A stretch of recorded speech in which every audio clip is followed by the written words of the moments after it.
سيدنا محمد عدد ما في علم الله صلاة دائمة بدوام ملك الله وإذا قيل لهم لا تفسدوا في الأرض قالوا إنما نحن مصلحون.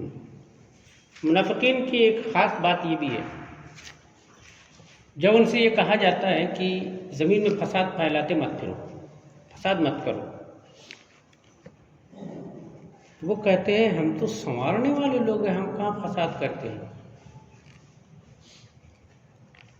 میں نے کل جن لوگوں کا ذکر کیا تھا منافقین کا ہندوستان میں، مسجد پوری ایک تھی، یہ گھسے چند نمازی کو اپنے کنٹرول میں کیا اور مسجد کو دو پھاڑ کر دیا.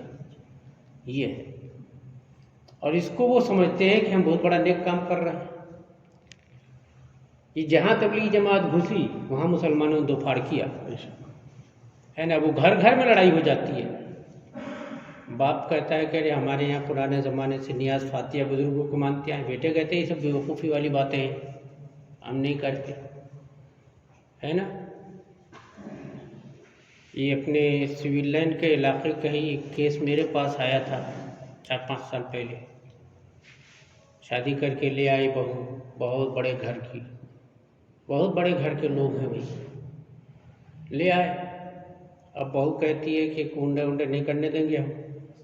اب ساس کہتی ہے ہمارا بچہ تو کنڈے کی منت دعا سے پیدا ہوا ہے، ہم تو کریں گے، نہیں کرنے دیں گے. ساس بہو میں اتنی لڑائی ہوئی کہ بیچارے بڈھا بڈھی کو بیٹا نے الگ گھر لے کے جا کے دے دیا، چلو تم وہیں رہو، فساد مت کرو. فساد وہ کرتے ہیں اور الزام ہمارے اوپر ڈالتے ہیں. یہ منافقین کی خاص صفت ہے. وَإِذَا قِيلَ لَهُمْ لَا تُفْسِدُوا فِي الْأَرْضِ، جب ان سے کہا جاتا ہے کہ زمین میں فساد مت کرو تو کہتے ہیں ہم تو سنوارنے والے لوگ ہیں بھائی، ہم کہاں فساد پھیلاتے ہیں. اچھا، ان کا فساد کیا تھا؟ کفار کے ساتھ میل جول کرنا، ان کے خاطر دین میں مداہنت. دین میں مداہنت کا مطلب ہوتا ہے حق بات معلوم ہے مگر کسی کی خاطر حق بات کو چھپا جانا، ہمت نہیں کرنا سچی بات بولنے کی، یہ مداہنت کہلاتا ہے. مداہنت کرنا، ان کے اہل باطل کے ساتھ تملق اور چاپلوسی کے ساتھ پیش آنا، ان کی خوشی کے لیے صلح کل بن جانا، یہ فساد ہے ان کا. تم بھی صحیح تم بھی صحیح، تو پھر غلط کو غلط کا احساس کیسے ہوگا؟ جیسے ہمارے یہاں بھی کئی ایسا لوگوں نے مزاج بنا لیا ہے، جہاں گئے وہیں کی جیسی باتیں کرتی ہے. غلط کو غلط کہنا، صحیح کو صحیح کہنا، یہی اسلام ہے. اگر آپ نے کسی کو خوش کرنے کے لیے اس کے غلطیوں کو یا ان کے غلط کو غلط نہیں کہا تو یہ مداہنت ہو گئی، تملق چاپلوسی. اور اسی کو اللہ نے قرآن میں فرمایا یہ دلوں کا فساد ہے. سچی بات جب انسان کے سامنے بولنے کی ہمت نہیں کرتے ہو تو اللہ کے سامنے کیا ہمت کرو گے؟ پھر ایمان کا دعویٰ کیوں رکھ رہے ہو؟ اللہ نے یہ منافقین کی صفتوں میں شمار کیا ہے. یہ منافقین کی شان ہے، اسی کو منافقین کا فساد فرمایا گیا. آج کل بہت سے لوگوں نے یہ شیوا کر لیا ہے کہ جس جلسہ میں گئے، جیسی محفل ہوئی ویسے ہی باتیں کرنے لگ گئے، ویسے ہی ہو گئے.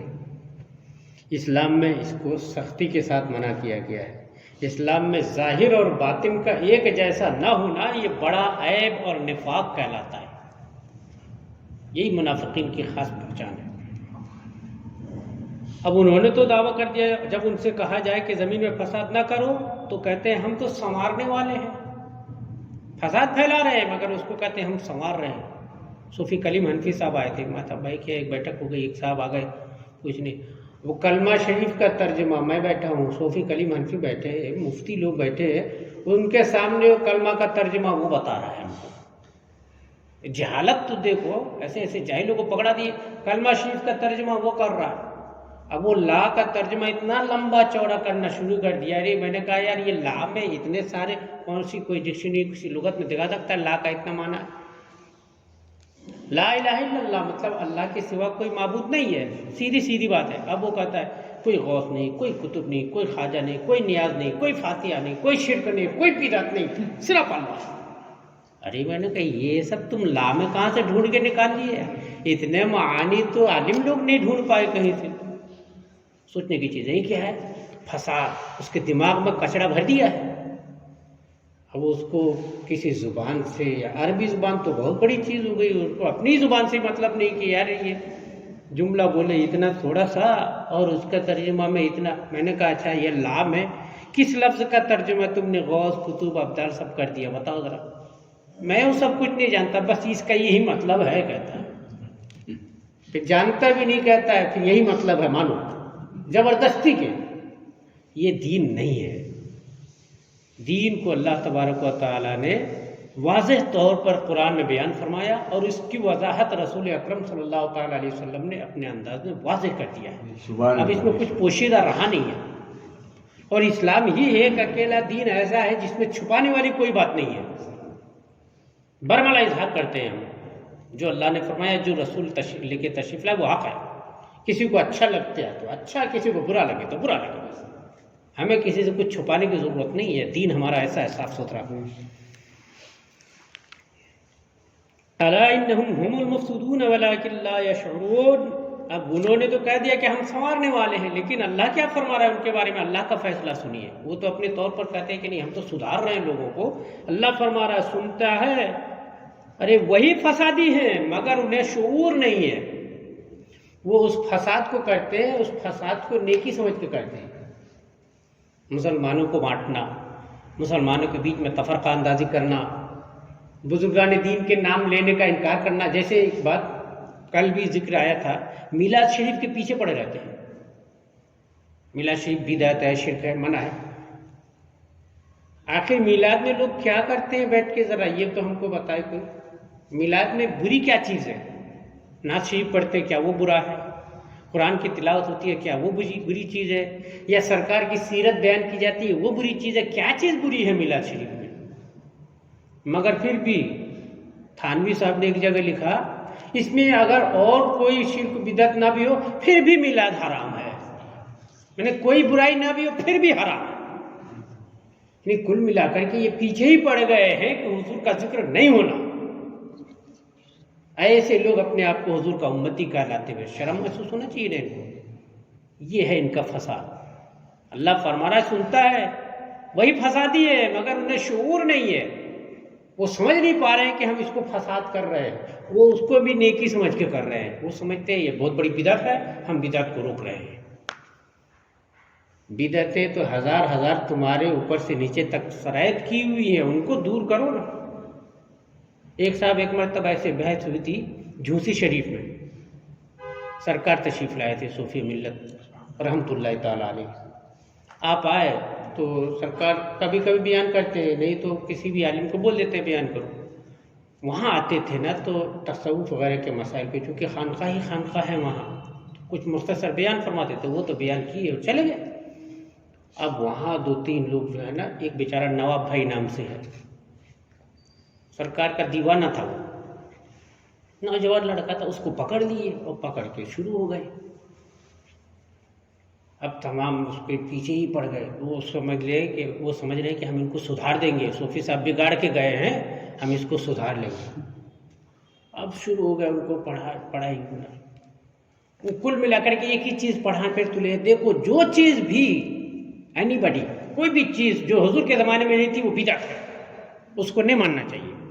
اب وہ بیچارہ جب پریشان ہوا، 3-4 دن سے یہ لوگ گھیر رہے تھے. ہمارے پاس ایک دن آ گیا، حضرت یہ لوگ ایسا کہتے ہیں. میں نے کہا بیٹھ تو کیوں خبیثوں کے پاس؟ غلطی تو تمہاری ہے نا، ان خبیثوں کے پاس بیٹھا ہی مت کرو. وہ کہتے ہیں نا ہر چیز بدعت ہے. تو کہنا تم خود بدعت ہو بھیا، تم سے دور رہنا ہے ہم. کیونکہ تم بھی تو نہیں تھے نا حضور کے زمانے میں، نہ تم تھے نہ تمہارا فرقہ تھا. تم ہی کہتے ہو ہر چیز بدعت ہے اور ہر بدعت گمراہی والی ہے، اس سے دور رہنا ہے. تو ہم بھیا تم ہی سے دور رہیں گے کہ تم ہی بدعت ہو. یہ بدعت کا مطلب سمجھتے نہیں، وہ دوسروں کو بتانے چلتے ہیں. ان کے اندر یہی بات کی کمی ہے. وہ بگاڑ پیدا کرتے ہیں، قوم میں جھگڑے پیدا کرتے ہیں اور سمجھتے ہیں کہ ہم سدھار رہے ہیں لوگوں کو. اللہ فرما رہا ہے، سنتا ہے، وہی فسادی ہے مگر انہیں شعور نہیں. وَإِذَا قِيلَ لَهُمْ آمِنُوا كَمَا آمَنَ النَّاسُ قَالُوا أَنُؤْمِنُ كَمَا آمَنَ السُّفَهَاءُ أَلَا إِنَّهُمْ هُمُ السُّفَهَاءُ وَلَكِنْ لَا يَعْلَمُونَ. یہ آیت جو ہے نا ہمارے سنیوں کے لیے حفظ جاں بنا لینے والی آیت ہے. منافقین سے جب ان سے کہا جاتا ہے کہ ایسے ایمان لاؤ جیسے اور نیک لوگ ایمان لائے ہیں. کیسے ایمان لاؤ؟ یعنی جیسے صحابہ کرام ایمان لائے ویسا ایمان لاؤ، جیسے غوث قطب ابدال ایمان لائے ویسا ایمان لاؤ. یہ اللہ کو مطلوب ہے کہ تم میرے نیک لوگوں کے نقش قدم پہ چلو. ایمان بھی ایسے لاؤ جیسے اور لوگ نیک لوگ ایمان لائے. اس سے بات سمجھ میں آتی ہے کہ صحابہ کرام مومنین خدا شناسی اور فرما برداری میں چونکہ یہ آگے ہیں، عام مسلمانوں کو حکم ہے کہ تم ان کے پیچھے پیچھے چلو. یہ ہمارے مذہب کے حق ہونے کی دلیل ہے. اس لیے ہم لوگوں کا نام کیا ہے؟ اہل سنت والجماعت. یہاں مطلب کیا ہے؟ اہل سنت یعنی رسول اللہ کی سنت اور جماعت صحابہ کو ماننے والے لوگ. سنی کا کیا مطلب ہے؟ اہل سنت والجماعت یعنی جو سنت رسول اور جماعت صحابہ کو مان کے چلے وہ ہیں سنی. یہ ہمارے حق ہونے کی دلیل دیکھیے. اللہ خود فرما رہا ہے ایسے ہی مان لاؤ جیسے یہ صحابی ایمان لائے، جیسے یہ نیک لوگ ایمان لائے ایسے ہی مان لاؤ. ہم ویسے ہی ایمان لائے تو ہم حق پر ہیں.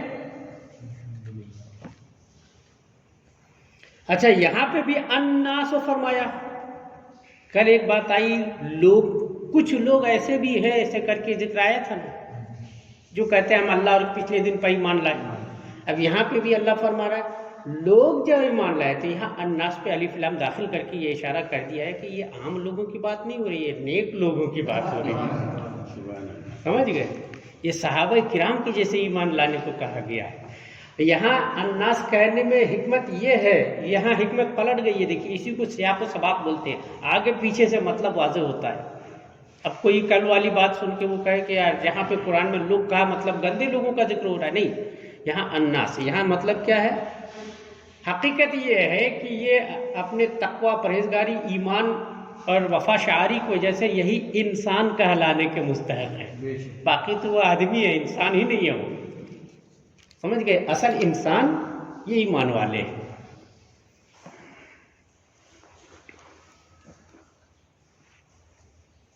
کما آمنا سے یہ بات واضح ہو جاتی ہے کہ ایسا ایمان مطلوب ہے جو صحابہ، صالحین وغیرہ کے طریقے پر ہو. مثلا باقی تمام فرقے یہ صالحین سے منحرف ہیں. اہل سنت والجماعت ہی ایک ایسی جماعت ہے جو تمام بزرگان دین کو مان کے چلتے ہیں. جیسے ہمارے یہاں ہم کہتے ہیں 4 امام ہیں، اگرچہ ہم تقلید ایک کی کرتے ہیں لیکن حق پر چاروں کو مانتے ہیں. اچھا ہم میں سے کوئی قادری ہے، کوئی چشتی ہے، لیکن کوئی کسی کو غلط نہیں ہے. تمام بزرگ ہمارے سر کے تاج ہیں. یہ اہل سنت والجماعت کی حقانیت کی بھی یہی دلیل ہے کہ ہم تمام بزرگان دین کو مانتے ہوئے چلتے ہیں، اور اللہ یہی چاہتا ہے کہ ان نیک لوگوں کے طریقے پر اپنا ایمان رکھو. باقی جتنے ہیں وہ سب بزرگان دین سے منحرف ہیں. اب میں آپ کو چند لوگوں کا نام لے کے بتاتا ہوں. صالحین وغیرہ کے طریقے پر سب سے پہلے شیعہ لوگوں کو لیجئے. یہ صحابہ کے دشمن بن گئے. صحابہ کرام کی برائی کرنا یہ اپنے ایمان کا حصہ سمجھتے ہیں. خارجیوں کو دیکھیے، یہ حضرت علی اور ان کے ساتھیوں کو گمراہ کہتے ہیں. ناصبی لوگ ہوئے تو ناصبی یہ سب کو ایک دم سب پٹ کفر کا فتویٰ داغتے ہیں سب کے اوپر. خارجی لوگ حضرت علی اور ان کی جماعت کے اوپر. سمجھ گئے؟ اور اسی طرح سے بعد میں اترتے جائیے.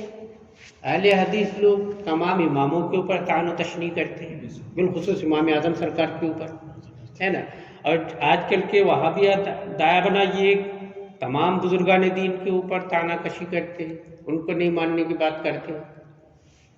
اہل سنت والجماعت اکیلی ایک ایسی جماعت ہے جو اللہ کے تمام دوستوں کو قبول کرتے ہیں، ہے نا. چاہے وہ کسی بھی سلسلے کے ہوں، وہ ولی ہے، اللہ کے دوست ہیں، ہمارے سر کے تاج ہیں، ہے نا. ہم چاہے ان کے طریقے کو فالو نہ کر پائیں. اب ہم میں سے بہت سے حضرات جو قادری سلسلہ سے مرید ہیں، کیا سرکار غوث پاک کے سارے طریقے ہم فالو کر پاتے ہیں؟ نہیں کر پاتے، لیکن قبول تو ہے نا، مانتے تو ہیں. یہ ہمارا ماننا ہی ہمارے ایمان کی دلیل ہے، چونکہ اللہ خود فرما رہا ہے کہ جب ان سے کہا جائے کہ ایمان لاؤ جیسے نیک لوگ ایمان لائے، صحابہ ایمان لائے، تو ہم ان کے ایمان کے جیسے ایمان لائے. تو ان کے جواب میں وہ منافق کیا کہتے ہیں؟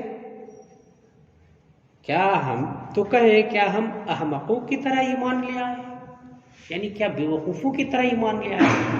یہ بات آج کل بھی کچھ منافقین میں پائی جاتی ہے کہ بزرگان دین کو بیوقوفی سے تعبیر کرتے ہیں، وہ سمجھتے ہی نہیں تھے، ہم لوگ سمجھدار ہو گئے ہے نا۔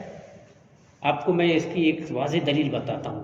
اہل حدیث لوگ ایک بات دعویٰ کرتے ہیں، امام اعظم کرتے ہیں، یار ان کو تو صرف 17 ہی حدیثیں یاد تھیں، کیا جانتے تھے؟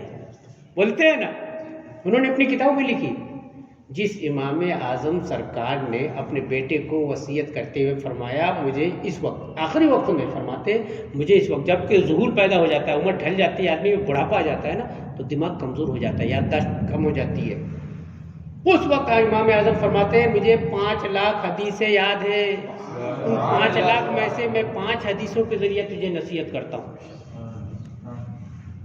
جب آپ رخصت ہو رہے تب آپ کو 5 لاکھ حدیثیں یاد تھیں، اور یہ کہتے ہیں ان کو 17 حدیثیں یاد تھیں۔